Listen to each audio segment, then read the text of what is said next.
Welcome to the world of science fiction stories, and don't forget to like, share and subscribe my channel. Enjoy the listening. They thought Earth was defenseless. Then our ancient weapons woke up. The standoff, the Vraxian command center hummed with activity. Admiral Joran stood with his 6 arms clasped behind his back, all 4 eyes fixed on the massive tactical display showing his fleet, 3,000 warships arranged in perfect defensive formation around Frus Prime. Each vessel was a testament to Vraxian military might, bristling with particle cannons and quantum torpedoes. "Status report," Goran demanded, his voice carrying the distinctive metallic resonance of the warrior caste. "Human vessels are expected to emerge from fold space in approximately 7 minutes, the Admiral reported. "Sub-Commander Tech, all defense systems are at full readiness." The intelligence had been clear. After years of tense relations and failed negotiations over the disputed Echelon sector, the humans had finally committed to war. The Vraxian spy network had intercepted communications indicating that a substantial fleet was en route to the Vraxian home world. 6 minutes to emergence, announced Tech. The command center fell silent. The 3,000 ships waited, their weapon systems charged to capacity. Brace had ruled this sector of space for millennia before humans had even achieved spaceflight. They would not surrender their dominance to these upstart primates. 3 minutes, Admiral Joran straightened his ceremonial armor. "This will be the defining moment of my career, the day I crush the human threat and secure Vraxian supremacy for another 1,000 years. 1 minute, emergence detected." Tech's voice rose in pitch as a ripple appeared in the fabric of space, the telltale sign of a fold space transition. Zoran leaned forward, expecting to see dozens, perhaps hundreds, of human warships pouring through the breach. Instead, a single vessel emerged. "Where is the rest of their fleet?" Goran demanded.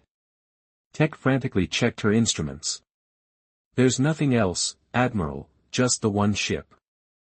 The vessel was sleek and relatively small, perhaps a quarter the size of a Vraxian heavy cruiser. It had strange, flowing lines that seemed almost organic in design, bearing the insignia of the Earth Diplomatic Corps, the EDC. "Concordia, receiving transmission," said Communications Officer Verrill, confusion evident in his voice. The main screen flickered to life, displaying a human female with dark skin and silver-streaked black hair pulled into a tight bun.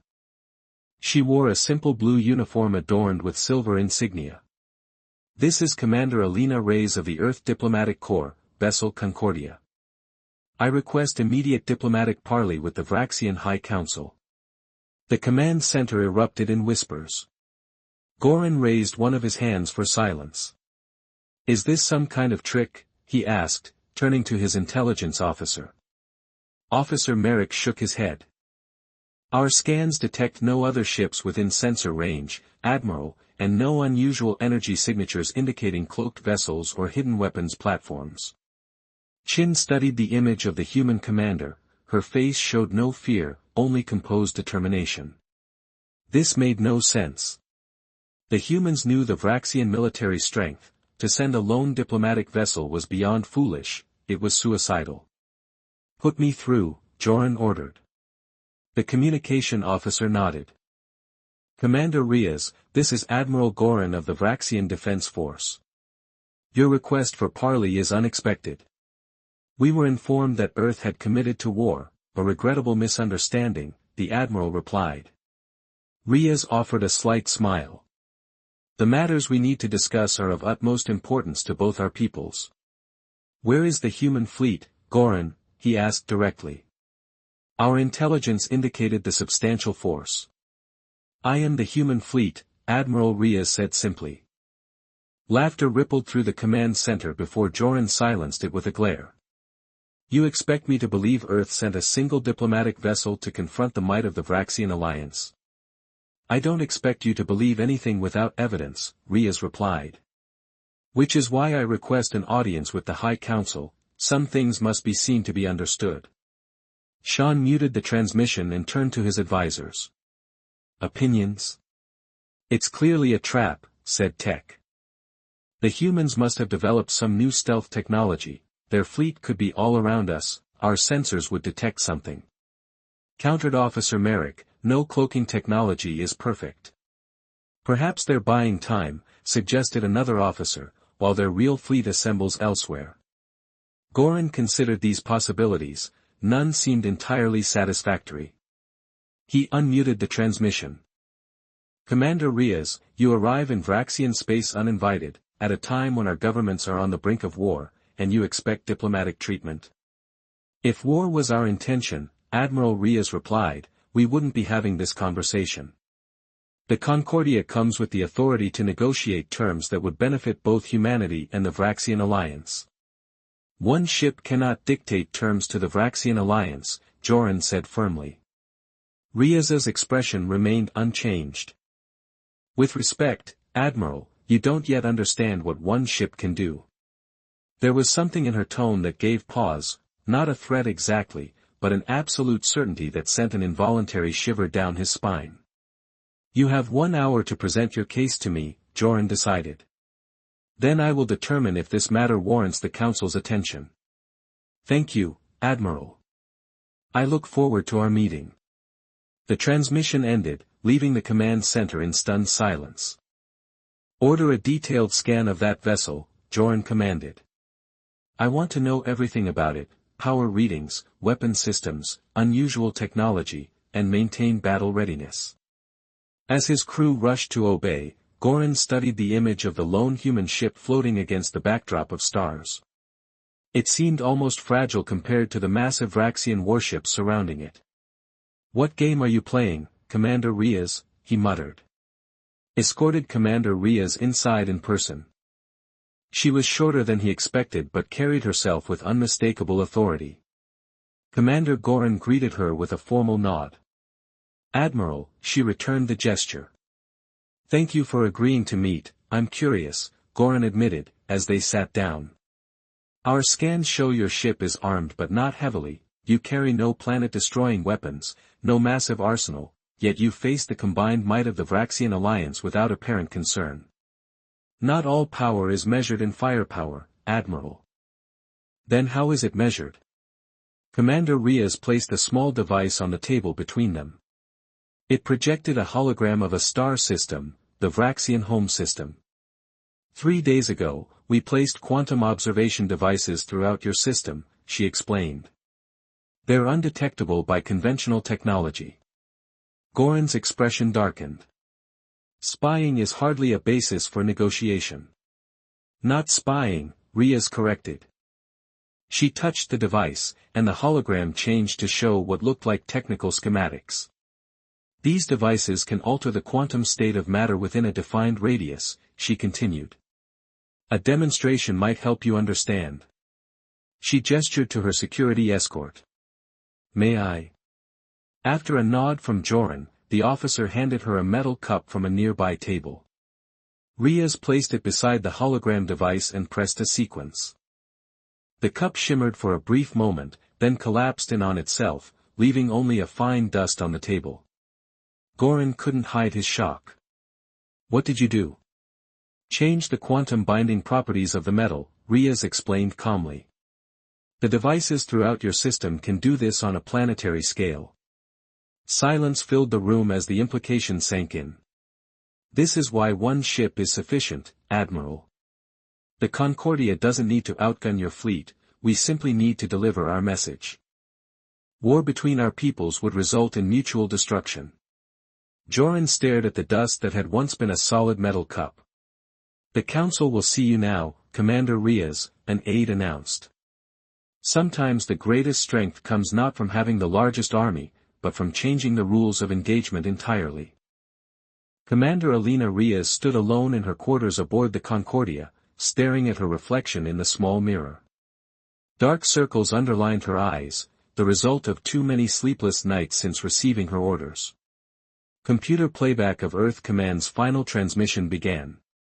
The holographic display flickered to life, showing Director Alvarez's stern face. Commander Riaz, the situation has deteriorated beyond peaceful resolution. The Vraxians will not recognize our territorial rights, and our intelligence indicates they're preparing for a full-scale invasion. We cannot match their numbers in conventional warfare. She mouthed the words along with the recording, having memorized them over countless viewings. The Concordia is our only hope. Project Quantum Folding is now operational. You are to proceed alone to the Vraxian home world and convince them that further aggression would be unwise. The message ended as it always did, with the director's grim expression and final words, "The fate of humanity rests with you, Commander. Good luck." A soft chime interrupted her thoughts. "Commander, the Vraxian representatives have arrived in the communication chamber," announced Lieutenant Chen. Riaz straightened her uniform. "Very well, let's see if they're willing to listen to reason." The communication chamber filled with the holographic projections of 5 Vraxian officials, their tall forms towering over her. "This is highly irregular," stated the central figure. "I am High Counselor Rex," he explained. "The meaning of this solitary incursion?" "High Counselor Riaz," she replied with a formal bow, "I come representing the United Governments of Earth and her colonies. I'm authorized to negotiate terms that will prevent unnecessary bloodshed." "Negotiate?" Vrexa's translator conveyed his incredulity. "With one ship, perhaps humans do not understand the concept of war." Commander Riaz allowed herself a small smile. "I believe it's the Vraxians who have misunderstood. Allow me to clarify our position." The resolution, the Vraxian High Council chamber was silent as the 7 council members processed Commander Riaz's demonstration. The quantum dissolution of a small asteroid in the nearby belt had been impressive, even terrifying. "This is unprecedented," High Counselor Rex finally said, his 4 eyes blinking in rapid succession, a sign of extreme stress in Vraxians. "You claim to have placed these quantum devices throughout our system, 17 in total?" Riaz confirmed. "Positioned near each major settlement and military installation," Supreme General Torque, the military representative on the council, leaned forward. "If you had truly wanted to attack us, you could have activated these devices without warning. Why come here at all? Why warn us?" "Because, despite what your intelligence suggests, humanity doesn't want war," Riaz replied. "We want coexistence. The devices are a safeguard, not a first-strike weapon." "Coexistence, on whose terms?" asked Trade Minister Elks. "Terms that recognize humanity's right to settle the Echelon sector," Riaz said firmly. "The region has abundant resources for both our peoples, there is no need for conflict." General Torque slammed a fist on the table. "The Echelon sector has been Vraxian territory for millennia, uninhabited territory," Riaz countered. "Your people claimed it but never settled it. Under galactic common law, Vraxian law supersedes your human interpretations," interrupted Justice Minister Overree, nodding patiently.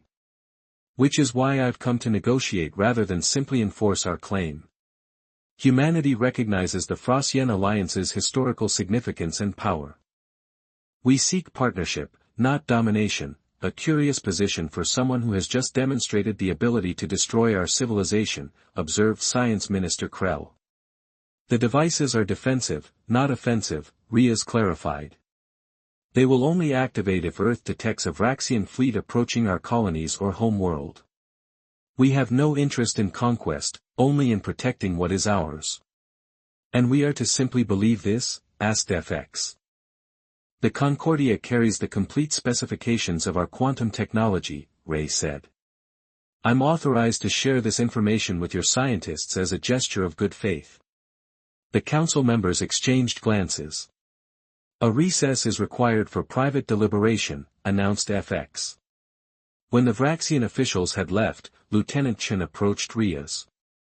"Commander, do you think they'll agree to negotiations?" Riaz watched the empty doorway where the Vraxians had exited. "They'll debate whether to call our bluff or accept our terms. If they're rational, they'll choose negotiation, and if they're not rational." Her expression hardened. Then Earth prepared for that scenario as well. In the council's private chamber, a heated debate was underway. "We should strike now," General Tor insisted. "Destroy their ship before they can activate these devices and risk 17 of our worlds," countered Minister Krell. The demonstration was quite convincing. It could be a bluff, said Minister Hoverver. One working device doesn't prove they have 16 others. Are you willing to gamble our civilization on that assumption? Asked Minister Zelks. Our intelligence indicates the humans have indeed made breakthroughs in quantum manipulation technology, Admiral Joran reported.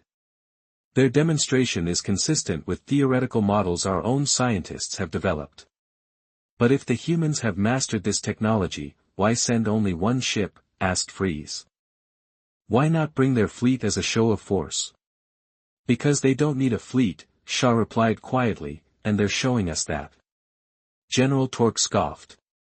Since when does the mighty Vraxian alliance bow to threats from lesser species? Since that lesser species demonstrated the ability to destroy our worlds, Gon replied evenly. The debate continued as the Vraxian leaders tried to process this new reality. Meanwhile, aboard the Concordia, Commander Riaz reviewed the quantum device specifications with Science Officer Patel. These will convince them, Riaz said. Are the specifications accurate? She asked. They are, but incomplete, Patel confirmed. Enough to verify our capabilities without revealing how to reproduce the technology and the fail-safes in place. If they attempt to use the information to develop countermeasures, it will leave them down theoretical dead ends. Riaz nodded. Let's hope it doesn't come to that. When the council reconvened, High Counselor Vrex spoke first. Commander Riaz, the Vraxian High Council has considered your proposal. While we do not respond well to threats, we acknowledge that the technology you've demonstrated represents a significant deterrent to conventional warfare. It's not a threat. High Counselor Re corrected gently, it's a reality that makes traditional conflict obsolete. Between our civilizations, neither side can prevail through military means, so diplomacy becomes the only rational choice. Vrex inclined his head slightly. A pragmatic assessment, the Council is prepared to negotiate territorial rights in the Echelon sector, with certain conditions. I'm authorized to hear these conditions. Riaz replied, first, your quantum devices must be removed from our system once an agreement is reached, agreed upon with verification protocols for both sides. Second, any human settlements in the Echelon sector will acknowledge Vraxian sovereignty while maintaining human autonomy, a protectorate status. Ray shook her head. That's not acceptable. We propose instead a joint administration of the sector with equal representation from both civilizations. General Torque leaned forward. You are not in a position to make demands. With respect, General, neither side is in a position to make unilateral demands, Rice countered. That's the entire point of these negotiations. Science Minister Krell interrupted, perhaps there's a middle path. The Echelon sector is vast. What if we established zones of influence, certain systems under human administration, others under Vraxian control, and some jointly managed? Riaz considered this. That has potential, particularly if transit rights are guaranteed through all zones. The resource-rich systems would remain under Vraxian control, insisted the Trade Minister. Resource distribution must be equitable, Riaz responded. But I'm authorized to discuss specific system allocations. High Counselor Vex raised a hand. These details are better addressed by a formal diplomatic delegation. The question before us is more fundamental. Is the Vraxian alliance willing to pursue peaceful coexistence with humanity? Silence fell across the chamber. One by one, the council members indicated their positions. The council voted 5-2 in favor of formal diplomatic negotiations. Vrex announced, Commander Riaz, we accept your proposal in principle. A delegation will be assembled to proceed with detailed negotiations.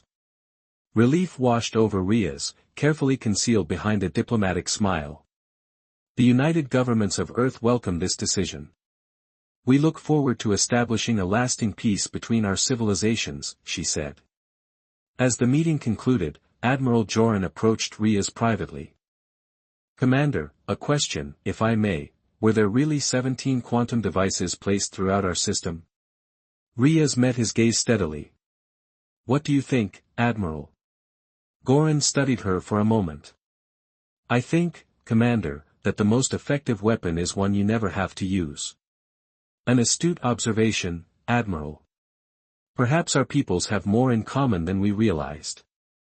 2 weeks later, Commander Reyes stood on the observation deck of the Concordia, watching as the joint Earth-Brasien declaration was signed aboard a neutral station orbiting between their two systems.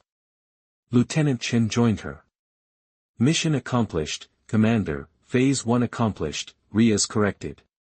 Building a lasting peace will take more than one diplomatic mission, still, we managed to avert a war that would have cost billions of lives. Not bad for a single ship, Reyes smiled. Sometimes the most powerful fleet is the one you convince your adversary you have.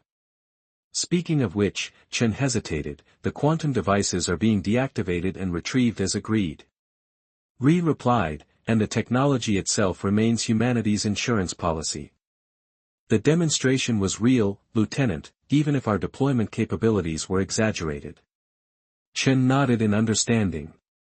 A bluff backed by just enough truth to be convincing, the best kind. Reyes agreed, and sometimes that's all diplomacy really is, finding the truth both sides can live with. As the Concordia prepared to return to Earth, the message from Director Alvarez arrived, diplomacy successful, where war would have failed. Well done, Commander. Your mission has opened a new chapter in interstellar relations, Director Alvarez's message concluded. Reyes watched as the first Vraxian civilian ships entered the jointly administered zones of the Echelon sector. Not a war prevented, she thought, but a future begun.